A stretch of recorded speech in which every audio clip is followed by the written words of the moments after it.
Welcome to the Great Detectives of Old Time Radio. From Boise, Idaho, this is your host, Adam Graham. If you have a comment, send it to me, box13@greatdetectives.net. Follow us on Twitter at Radio Detectives and become one of our friends on Facebook.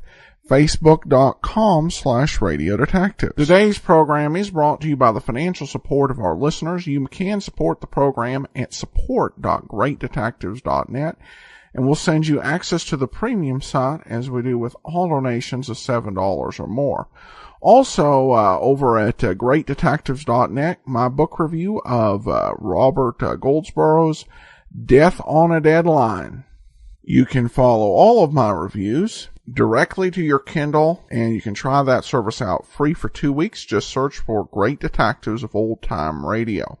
Well, now it's time for today's episode of Dragnet Production 10, aka Maniac Murderer. Original air date August the 11th of 1949.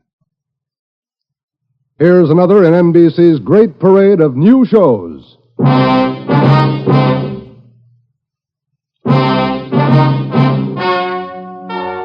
Ladies and gentlemen, the story you're about to hear is true. Only the names have been changed to protect the innocent. NBC brings you Dragnet.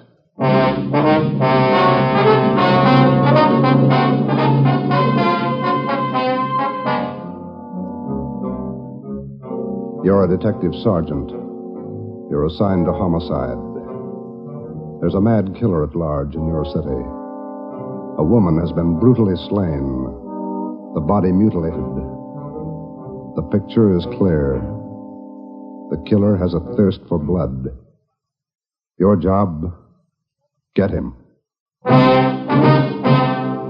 Dragnet, the documented drama of an actual crime, investigated and solved by the men who unrelentingly stand watch on the security of your home, your family, and your life. For the next 30 minutes, transcribed in cooperation with the Los Angeles Police Department, you will travel step by step on the side of the law through an actual case from official police files. From beginning to end, from crime to punishment, Dragnet is the story of your police force in action.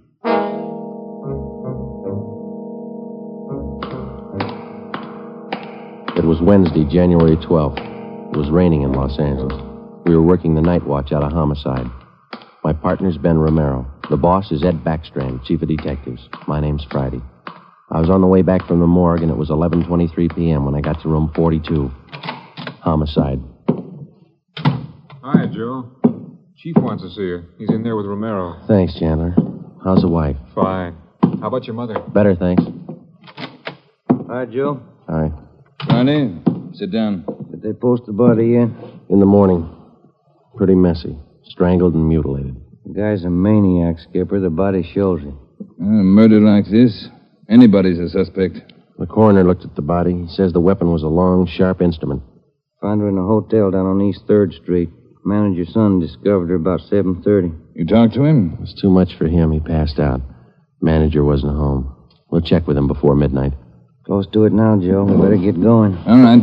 The boys from the crime lab check the room? They're still down there, Ed. The place is a mess. Get back as soon as you can. We're working straight through on this thing. That's a hot shot. I'll get it. At the Lux Hotel, room 219, corner of South Grand and Cordova. Dead body. Possible homicide. The Lux Hotel, room 219, corner of South Grand and Cordova. Dead... What is it, Friday? Lux Hotel, possible homicide. Busy night. Yeah. You coming, Ed? Right. Let's go.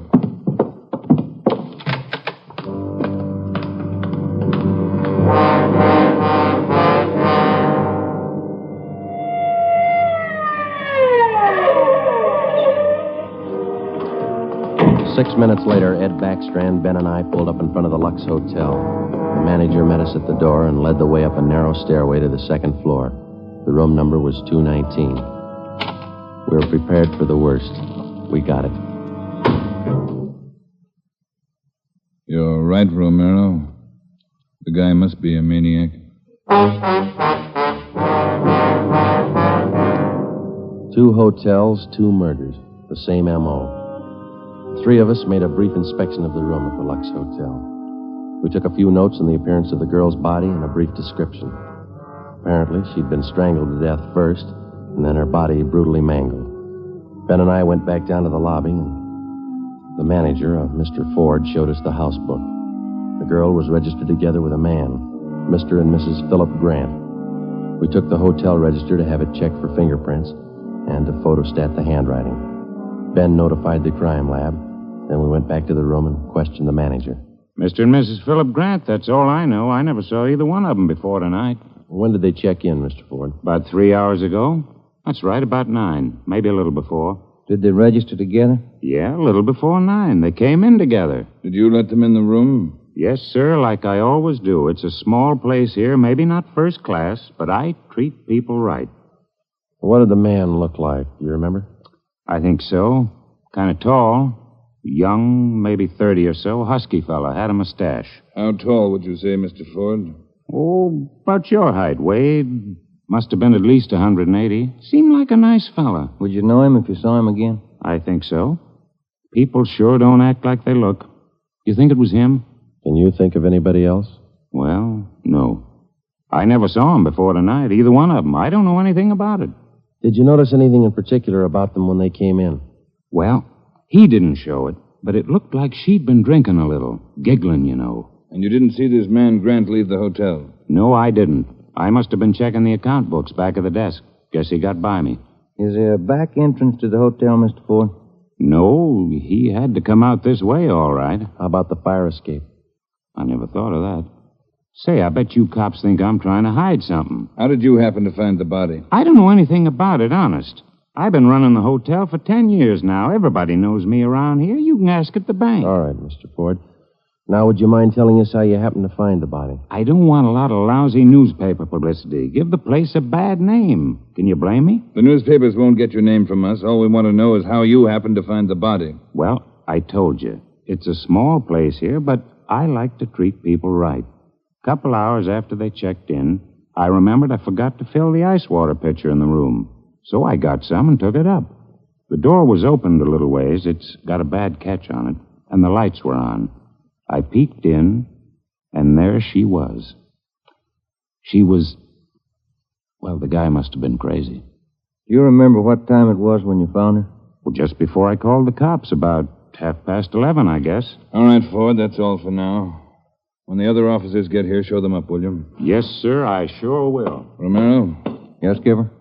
Get on the phone downstairs and call the Metropolitan Division. Have them send us every available man from the reserve unit. We're going to patrol the area for the rest of the night. Right, Chief. Least we can do is make it hard for him. 2 murders in 7 hours. Yeah, both of them in a 3-block radius. Same pattern. It's got to be the same guy. All right, we got a description. What do you think?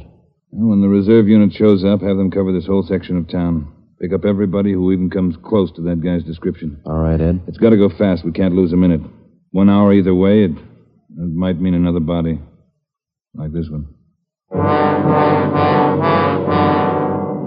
9 minutes later, at 4 minutes past midnight, the men from the crime lab showed up. It started to drizzle. They went over the room in detail. They dusted everything in the room for fingerprints, the walls, the doors, the fixtures in the bathroom, the lamps, chairs, everything. They took samples of the girl's blood and her lipstick. Small pieces of flesh and human hair were found under the girl's fingernails. The nails were scraped carefully and the contents put in an envelope, marked and sealed. Ed Backstrand ordered pictures taken of the room and the girl's body from different angles. Every object in the room that could have any possible tie-in with a murder was photographed. It was raining. The rear of the hotel where the fire escape was overlooked a vacant lot. Ben had a hunch. While the lab men were at work, we left the hotel and circled around into the lot for a look at the ground directly underneath the fire escape ladder. It was raining hard now. Must be an easier way to make a living. Mud's almost up to my knee. Mine, too. Watch your step. See any prints? No. Wait till my wife sees these new shoes. Put it on your expense account. Oh, real funny. Ben, get that light over here. Look. Yeah. Good set of prints. Lucky that rain didn't start turning to wash them out by now. Yeah. Hand me that cover from the trash can over there. I'll cover them. Wait a minute. What? Here, on the edge of the fire escape ladder. Small hunk of cloth. Man suit? Well, looks like it. Might have caught himself in that sharp corner. I got it. All right, come on, let's get back. Yeah, out of this mud bath. Joe, Huh? let me have a light. You catch anything? Hunk of wrapping paper in that trash can. Stains on it. Open it up. Look. Yeah, butcher knife.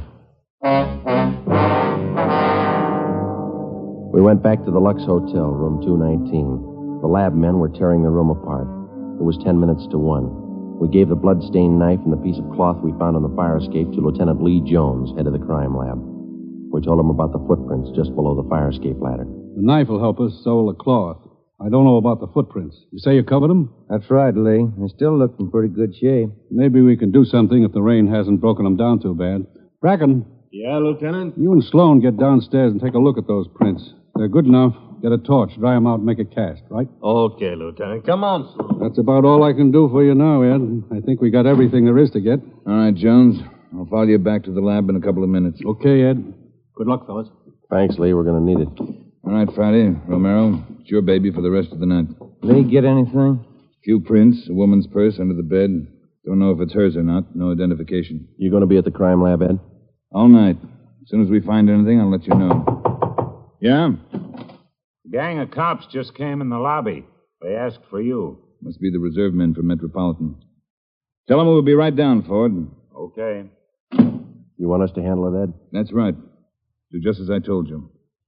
Spread them out over the whole area. Cover the streets, the alleys, the flop houses, restaurants, bars, everything. You got a description to go on. Find the man that fits it. Right, Skipper. Don't forget, the guy's a killer twice over. I don't think he'd hesitate on you. Be careful.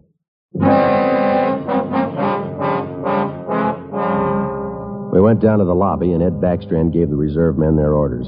Then Backstrand left, and Ben and I took over. We picked up another half-dozen men in addition to the men in the reserve unit. They were deployed over an area of a dozen square blocks. It was one of the toughest sections of the city. With a general description of the suspect, some of them were to travel on foot, some in cruiser cars. A few minutes before 1 a.m., there was a steady downpour. Visibility was bad. At 3 minutes past 1, the manhunt was on. For the first 30 minutes, Ben and I cruised the general area between East 3rd and College Streets and Alameda and Figueroa. No sign.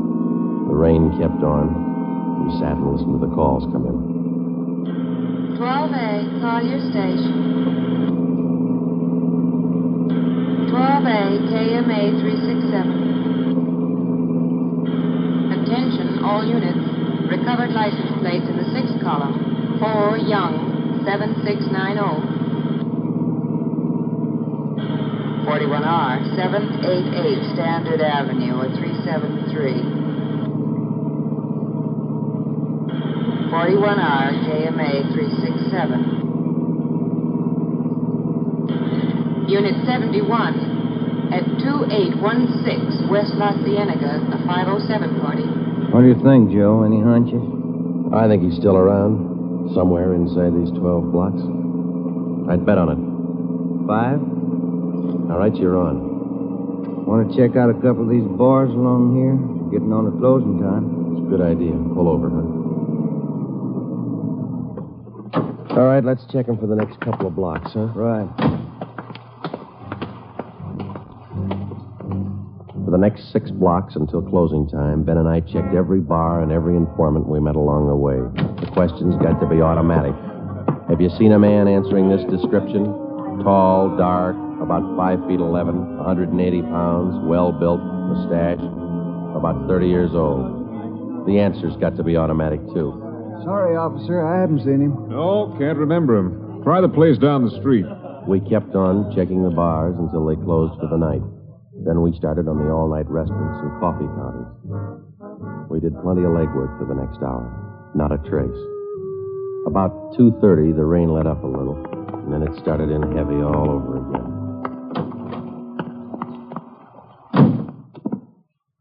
That finishes that block. Yeah, I better get the radio on. Yeah. Beautiful weather. Fire the bucket full. You want to smoke? Thank you. Control 4 to Unit 80K. Is Your that a match? location, please. Yeah. 80K, your location. KMA 367. That's us, Joe. You want to take it? Yeah, I got it. 80K to Control 4. 80K to Control 4. Our location, corner of Alameda and Commercial. KMA 367. 80K, stand by. Something doing.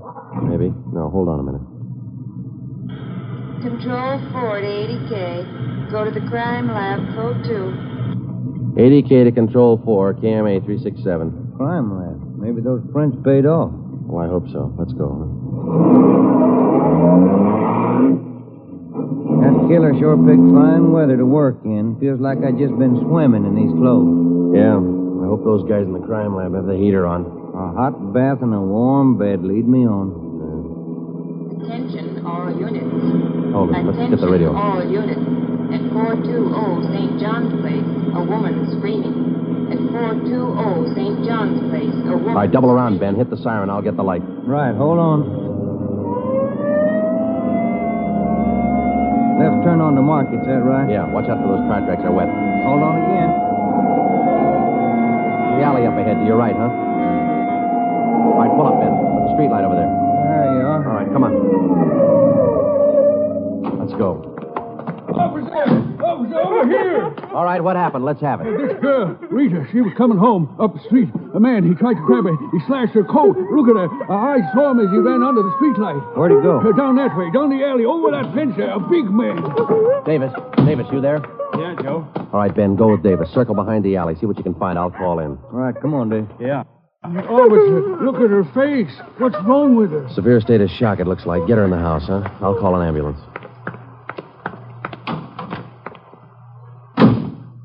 80K to Control 4. 80K to Control 4.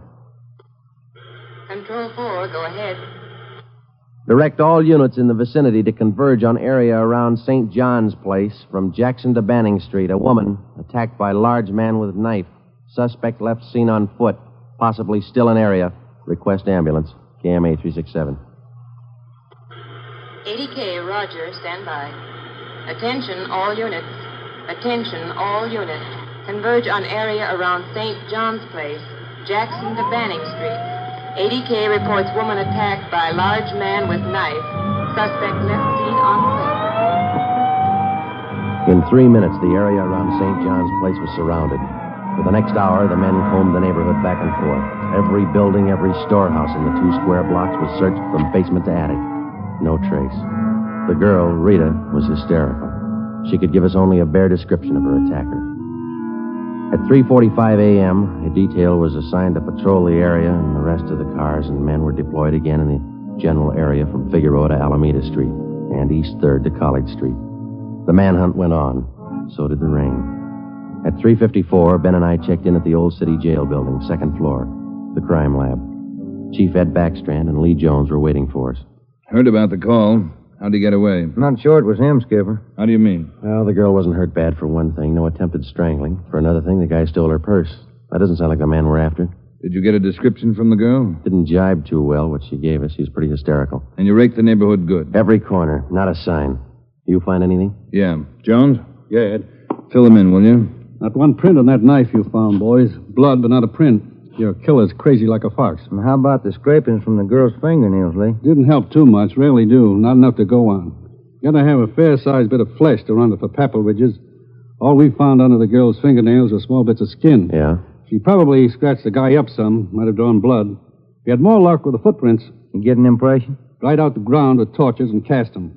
About size 10B. That's fine, Lee. But how about the prints? Only good one was a thumb. Real good. Got it off the wall near the light switch in the bathroom. You classify it yet? Yep. Found it in our single fingerprint file.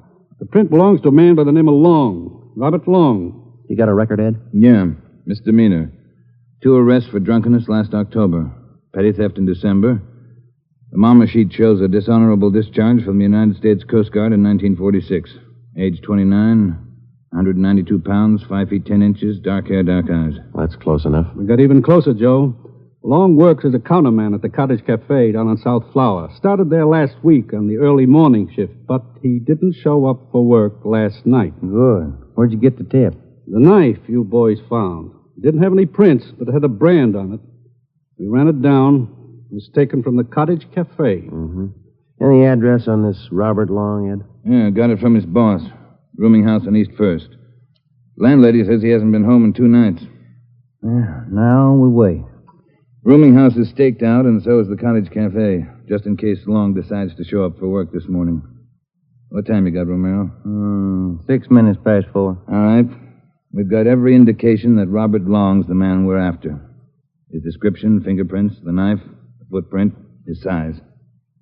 Maybe we're wrong. I don't think so. How about a motive, Ed? I think Robert Long likes to kill. He's thirsty for it. None of the victims were criminally attacked. They were strangled. Bodies mutilated. How about robbery? No. 2 of the women he killed had money in their purses. He didn't touch it. Well, what's next, Skipper? Back on the street? Figueroa to Alameda, East 3rd to College Street. Keep a net around that area and work it back and forth until we're positive he's not inside. I think he is.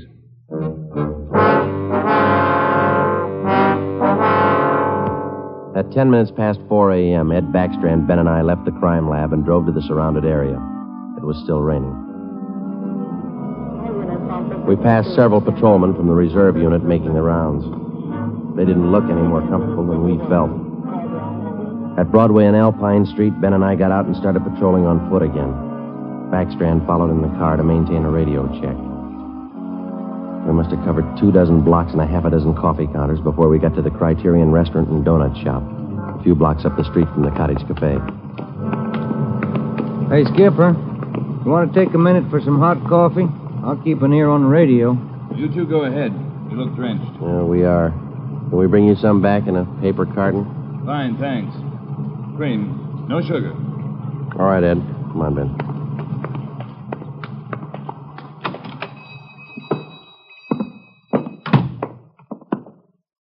Place is empty. Yeah. Yes, sir, gentlemen. What'll it be? Hot coffee? Yeah, there's 2 of us here. Can you fix up one to go? Sure thing. Say, on that one to go, cream, no sugar. Right. Say, you fellas cops? Yeah, why? No offense, just wondering. Here you are. Thank you. Cop in uniform was around a couple hours ago. Wanted to know if I'd seen some guy he was looking for.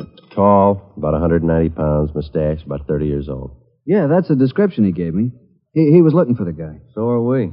Say, that's good. That other cop came in right at my busiest time, a little after 2 when the bars closed. You know, it gets pretty rushed, and I didn't have much time to think, so I just said no. Then after the cop left, I remembered. You saw a man answering that description tonight? Yeah. I would have told the cop, but I was rushed. You know how it is. No time to think, and then I remembered. Are you sure? Oh, I'm sure, all right.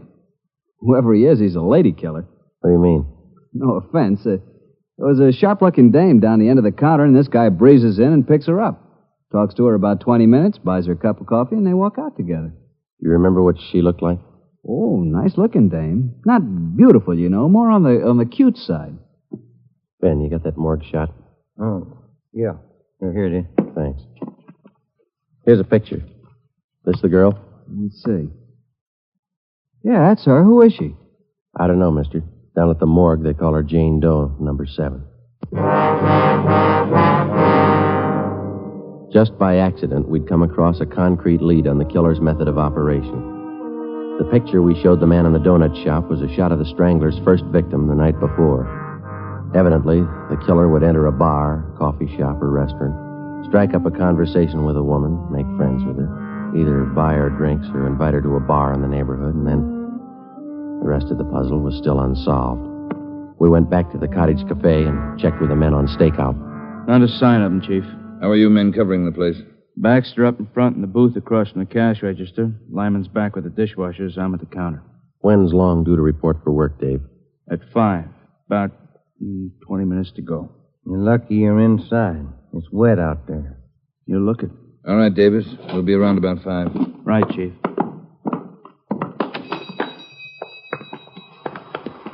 Let's get back in the car.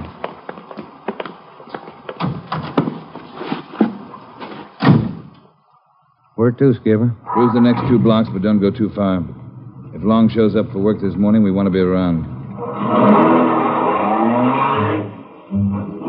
The next 10 minutes dragged by. The rain kept on. Backstrand chewed nervously on a cigar. At South Flower and First Street, the sewers were clogged with street refuse. The rain backed up and filled the intersection. A group of aircraft workers huddled together in a doorway on one corner, waiting for the bus. It was cold and damp.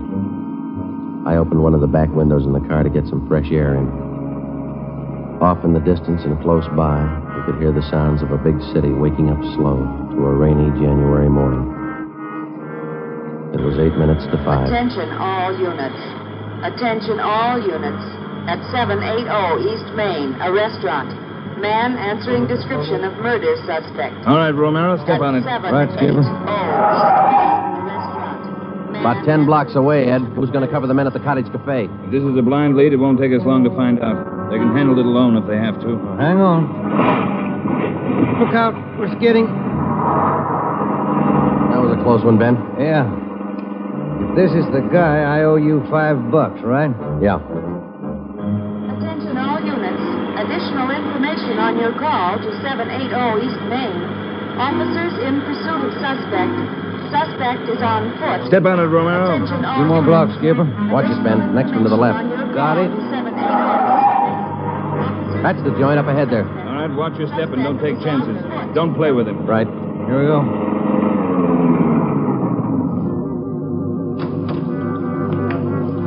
He went out the back, ran down that alley. Come on, Ben. Behind you? You men, hustle it. Circle around the block and choke off the alley. There. Emerson, Holmes, go with them. Right. All right, over the fence, Ben. Ben, look out, look out. You all right? It's not that good. Come on, Joe. All right. There he goes. Between the buildings. Stop or I'll shoot. The next house. He ducked into the basement. All right, cover me. Right. Come on, he broke through the garage doors. There's Davis. Dave, he slipped through. Get down to the next corner and ring the block. Yeah. Ben, did you follow him? Yeah, right on his tail. That warehouse, a couple of lots over. He went through the back. There it is, Joe. All right, don't go in blind. Watch out. All right, you haven't got a chance. Come out with your hands up. He's not stopping, Joe. All right, let's fan out. All right, Ben, cover me. I'm going for the door.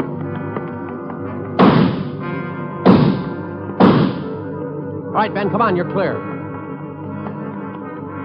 You spot him? There he is. Let's get him. Close. He's in a good spot. Let's move. He's up in the loft. Come on, let's head for the stairs. Will you? Easy. You spot him, Ben? No. Not a sign.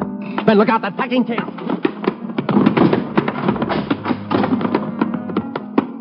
Kind of close, huh, Joe? Yeah. Let's get that punk now. Look out, Joe. There's another one.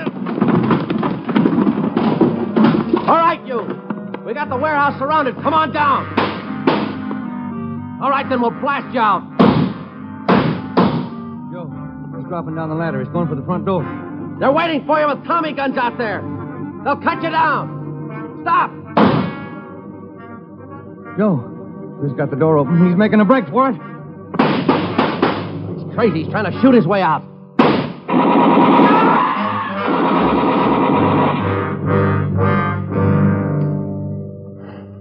Well, he asked for it. Yeah. Let's take a look.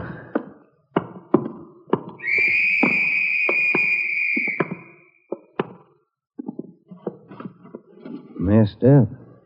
Well, like his girlfriends. Yeah.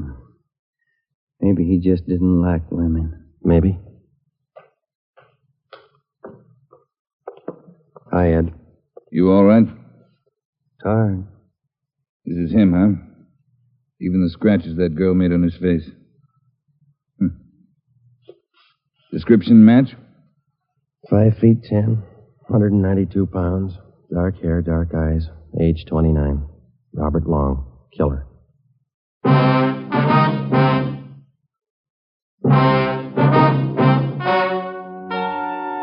The story you have just heard is true.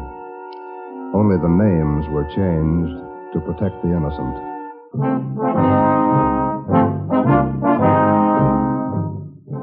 You have just heard the 10th in a new series of authentic cases transcribed from official files. Technical advice for Dragnet is furnished by the Los Angeles Police Department. Tonight's program is dedicated to Detective Louis A. Abbott of the Chicago Police Department, who on the afternoon of March 3rd, 1947, gave his life so that yours might be more secure.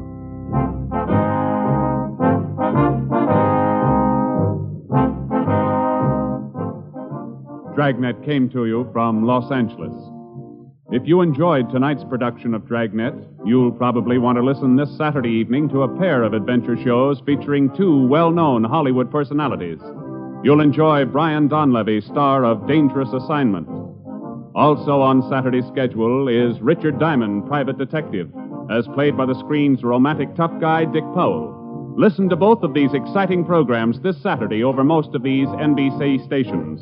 This is NBC, the national broadcasting company.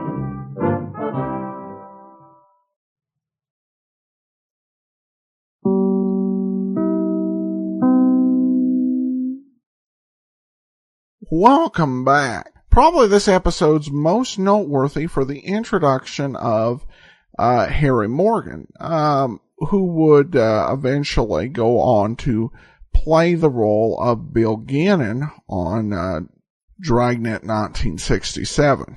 And I liked how they worked that there, his tone of voice, and you can really tell the way it's portrayed, almost his whole posture of the conversation changed when he suspected that the police were accusing him of having done something wrong. We also get to hear one of the great appeals of Dragnet, which is bringing the setting to life. Sometimes we heard the police radio, for at least a few moments, when nothing regarding the case that Friday and Romero were investigating was being discussed. Because oftentimes, if you were in a police car, you would hear a lot of conversation not directly relevant to your case. So it's that sense of realism and being there on the investigation. If you do begin to see the problem or the issue that would eventually be addressed with Ed Backstrand. Raymond Burr does a good job with the character. The big challenge, and I think the problem for that character, was just that he basically became a bit of a third wheel there, constantly going out on patrols and cases, and inserting himself into the case. And as good as Raymond Burr was in that role, it was certainly not a dynamic that could continue on forever. Well, that'll actually do it for today. We will be back on Monday with The Saint, and then join us back here next Saturday for another episode of Dragnet. In the meanwhile, send your comments to box13@greatdetectives.net. Follow us on Twitter, Radio Detectives, and become one of our friends on Facebook, facebook.com/radiodetectives. From Boise, Idaho, this is your host, Adam Graham, signing off.